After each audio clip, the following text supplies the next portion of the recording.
Hello everyone, good morning, नमस्कार। आज अपन central government का जो स्टाफ है, सेंट्रल गवर्नमेंट के जो एम्प्लॉयज़ हैं वो कितने हैं, हर साल कितनी वैकेंसीज आती हैं, क्या उनकी ग्रुपिंग है, क्या सैलरी रहती है, कैसे कैसे क्या एग्ज़ाम लगते हैं, उन सब पे क्या करेंगे, बात करेंगे। सबसे पहले अपन बात करेंगे कि सेंट्रल गवर्नमेंट में एम्प्लॉयज़ कितने हैं। तो सेंट्रल गवर्नमेंट की बात करें तो दिल्ली गवर्नमेंट जो भारत सरकार इसको अपन बोलते हैं, उसमें लगभग 50 लाख क्या हैं, कर्मचारी हैं। 50 लाख कर्मचारी हैं। बाकी जो स्टेट गवर्नमेंट्स हैं, जैसे राजस्थान सरकार में अलग से 7-8 लाख कर्मचारी हैं, यूपी में अलग से 10-12 लाख कर्मचारी हैं, वो अलग है। सेंट्रल गवर्नमेंट की बात कर रहे हैं, सेंट्रल गवर्नमेंट के कितने कर्मचारी हैं, लगभग 50 लाख। और ये 50 लाख कर्मचारी नॉर्मली 4 ग्रुप में क्या है, बटे हुए हैं। 4 ग्रुप में ये एम्प्लॉइज बटे हुए हैं। 4 ग्रुप क्या है, A group, B group, C group और डी ग्रुप। इनमें कितने कितने कर्मचारी हैं, ग्रुप ए में लगभग 3% कर्मचारी। 50 लाख का 3% लगभग 1.5 लाख। 1.5 लाख कर्मचारी ग्रुप ए में है।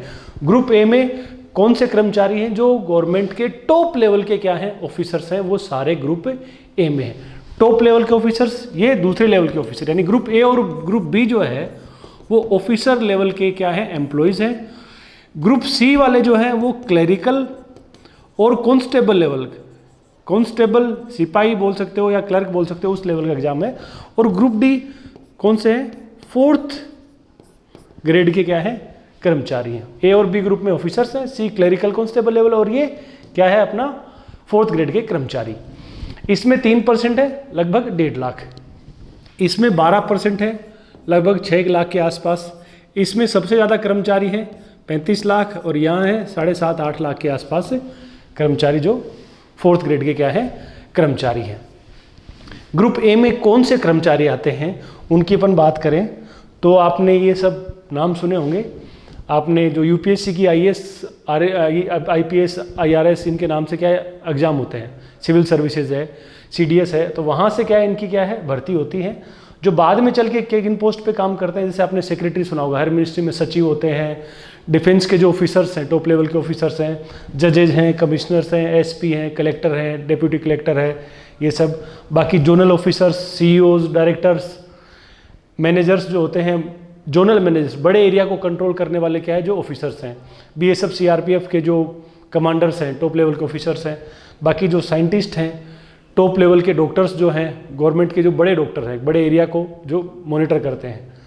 बाकी कुछ टेक्निकल क्या है, ऑफिसर्स होते हैं, यूनिवर्सिटीज़ के जो वाइस चांसलर हैं, प्रोफेसर्स हैं, डीन्स हैं, वो सब क्या है, ग्रुप ए के क्या है, ऑफिसर्स हैं। सीधे डायरेक्ट ऐसे ये नहीं बनते हैं, पहले इनके ये एग्जाम होता है, उसके बाद प्रमोशन के बाद फिर क्या इन लेवल पे क्या है, जाके कहीं काम करते हैं। ग्रुप बी में क्या है, ग्रुप बी में कौन से ऑफिसर हैं, दूसरे लेवल के ऑफिसर। ए और बी में क्या फ़र्क है, ए लेवल के ऑफिसर एक बड़े एरिया को या बड़े ज़्यादा नंबर ऑफ एम्प्लॉयज़ को क्या करते हैं, जैसे 20, 50, 100, 200 तक लोग उनके नीचे क्या करते हैं, काम करते हैं। ग्रुप बी के ऑफिसर छोटे स्केल पे 5-10 कर्मचारी इनके नीचे काम करते हैं, या एक छोटा एरिया इनके नीचे क्या रहता है।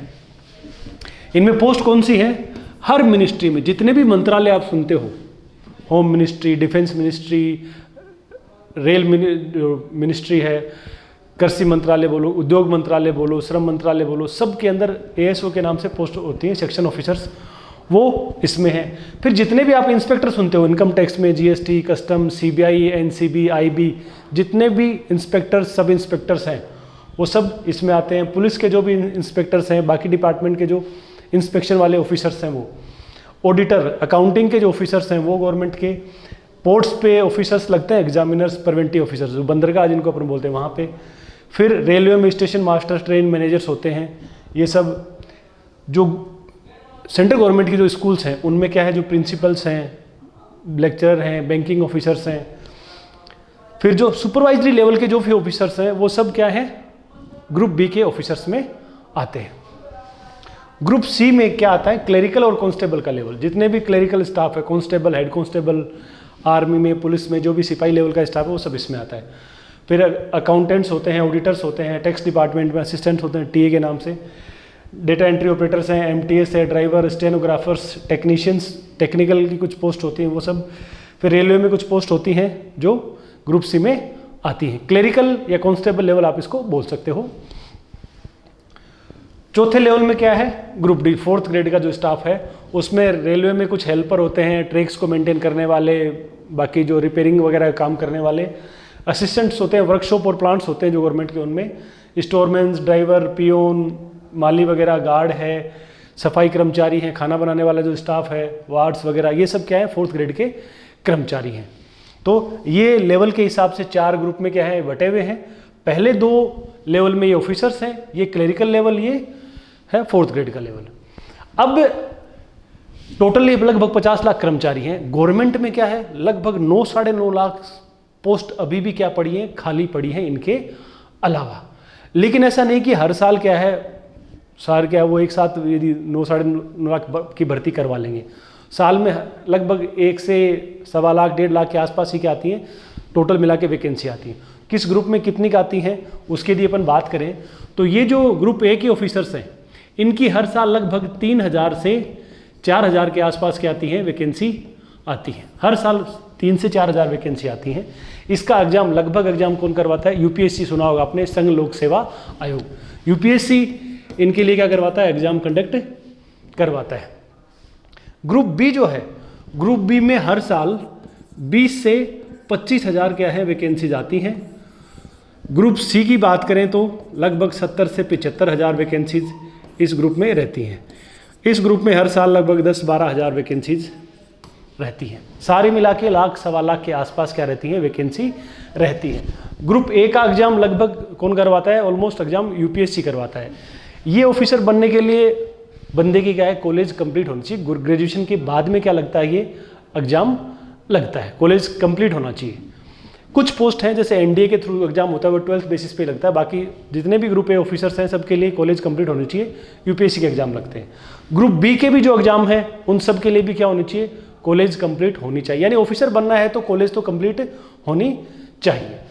क्लरिकल लेवल जो है ये यानी इन दोनों की बात करो तो इनके लिए बोल सकते हो आपकी ग्रेजुएशन कंप्लीट होने के बाद ही क्या है आप ऑफिसर बन सकते हो। उससे पहले ऑफिसर बनना है तो आप एनडीए में जा सकते हो, एनडीए के थ्रू डिफेंस में वो साल की 300-400 वैकेंसी ऐसे कुछ आती है। ग्रुप बी में 20-25 हज़ार हैं और इनके लिए भी कॉलेज चाहिए। ये जो ग्रुप सी वाले एग्जाम ये 12th लेवल पे या कुछ जैसे आर्मी में 10th लेवल पे भी क्या है कई बार भर्तियां आ जाती हैं। फिर ग्रुप डी में क्या है ये भी कई बार 10th लेवल पे कभी कभी 8th लेवल पे भी भर्तियां करवा लेते हैं। ग्रुप ए वाला एग्जाम कौन करवा रहा है, यूपीएससी करवा रहा है। ग्रुप बी का जो एग्जाम है वो ऑलमोस्ट एग्जाम्स कौन करवाता है, SSC, Staff Selection Commission. Group C के भी लगभग जो भर्ती वो कौन करवाता है, एसएससी करवाता है। और ग्रुप सी जो है उसके लिए कोई स्पेशल कमीशन नहीं बना हुआ, हर डिपार्टमेंट अपने लिए क्या करवा लेता है वैकेंसीज, जब जरूरत पड़ती है तो अपने हिसाब से वो एग्जाम करवा लेता है। ये तो मेन है एसएससी। इसके अलावा जैसे रेलवे के लिए अलग से क्या बोर्ड बना हुआ है, रेलवे में रेलवे रिक्रूटमेंट बोर्ड के नाम से बोर्ड है जो वो रेलवे के लिए अलग से क्या करवा लेता है एग्जाम करवा लेता है। बैंक में अलग से एजेंसी बनी हुई है एसबीआई की या आईबीपीएस की, पीओ और क्लर्क के एग्जाम के लिए। सैलरी की बात करें इन लेवल पे तो ग्रुप ए के जो ऑफिसर्स हैं उनकी जो स्टार्टिंग सैलरी है, स्टार्टिंग सैलरी इनकी लगभग रहती है 80,000 से 1 लाख तक। स्टार्टिंग सैलरी की बात कर रहे हैं। इनकी जो स्टार्टिंग सैलरी है वो 50,000 से 80,000 तक क्या रहती है स्टार्टिंग सैलरी रहती है ग्रुप बी के ऑफिसर्स की। ग्रुप सी के जो ऑफिसर जो एम्प्लॉयज़ हैं उनकी सैलरी रहती है 30,000 से 50,000 के आसपास। और ग्रुप डी वाले जो है इनकी सैलरी 20 से 30,000 तक की रेंज में इनकी क्या रहती है सैलरी रहती है। स्टार्टिंग सैलरी की बात कर रहे हैं। ग्रुप डी के स्टाफ भी 5-10 साल बाद इनकी सैलरी बढ़ के 40, 45, 50 तक हो जाती है। ये अभी की बातें चल रही हैं। 8th पे कमीशन आ जाएगा तो ये सैलरी क्या है और बढ़ जाएंगी, ये डेटा क्या हो जाएगा चेंज हो जाएगा। तो अपन देख मोटे तौर पे बात करें, रेगुलर की बात करें तो बी और सी ग्रुप में सबसे ज़्यादा क्या है वैकेंसीज रहती हैं।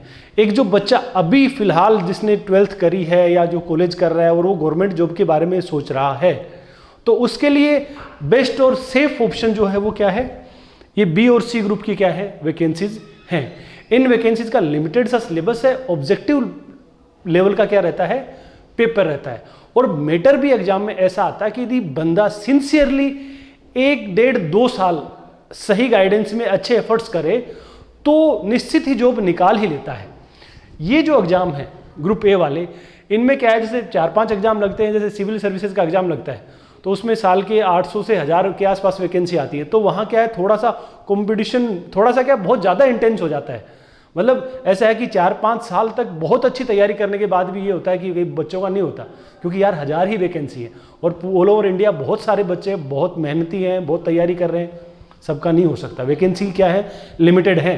तो वहाँ बच्चे को क्या एक प्लान बी रखना ही पड़ता है कि ये दिमाग में पहले दिन से लेके चलना पड़ेगा कि भैया तैयारी करनी है, हो सकता है 5 साल में भी ना हो, तो आपको प्लान बी कि यार नहीं होगा तो क्या करेंगे वो तैयार रखना पड़ेगा। और ऐसा होता है, बहुत बच्चों के साथ होता है। लेकिन ग्रुप बी में और सी में ऐसा नहीं होता। यदि कोई बच्चा सिंसियरली एफर्ट करे तो आराम से 1-1.5-2 साल में कोई ना कोई जॉब हासिल कर ही लेगा, यदि वो सही गाइडेंस में, सही मेटर, ठीक ठाक मेहनत 10-12 घंटे रोज क्या कर रहा है पढ़ाई कर रहा है। तो क्यों, वैकेंसी अच्छी खासी है और एग्जाम का जो मेटर है बहुत ज़्यादा बड़ा मेटर आता नहीं है। 10th क्लास तक की मैथ्स आती है, रीजनिंग आती है, बेसिक से इंग्लिश है और क्या है जीके आता है, थोड़ा सा current GK, science, basics, history, polity, ये सब क्या है आता है। तो बंदा सिंसियरली, अब कोई बच्चा एवरेज सा है या जल्दी जिसको जॉब चाहिए, उनके लिए क्या है, बी और सी ग्रुप वाली वैकेंसी क्या है, बेस्ट है। तो बी और सी ग्रुप को लेके ध्यान में रख के तैयारी कर सकते हैं। और जब कॉलेज हो जाए या कहीं एक बार एक जॉब मिल जाती है तो ग्रुप ए के लिए भी बाद में क्या है तैयारी करना थोड़ा सा आसान होता है।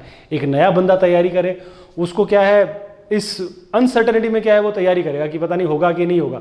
लेकिन यदि एक अच्छी जॉब पहले से होती है और उसके बाद वो तैयारी करता है तो ठीक है, उस बच्चे की कभी अनसर्टेनिटी या उतना ज़्यादा प्रेशर नहीं आता है, वो फ्री माइंड से अच्छे एग्जाम की भी क्या कर सकता है, तैयारी कर सकता है। तो यहाँ अपन ने क्या है कितनी कितनी वैकेंसी आ रही है हर साल, उन सब की बात करिए, क्या क्या लेवल है, बाकी अलग अलग इनके लिए कौन कौन से एग्जाम होते हैं उन पे क्या है फिर नेक्स्ट वीडियो में क्या करेंगे अपन बातें करेंगे। ये जो नए बच्चे अभी जिन्होंने 12th करी है या जिनको भी ज़्यादा आइडिया है नहीं क्या क्या वैकेंसीज कैसी क्या रहती हैं, उनके लिए बहुत हेल्पफुल वीडियो है। तो आप अपने उन जो भी आपके दोस्त हैं जानकार हैं उनको ये वीडियो शेयर कर दीजिएगा।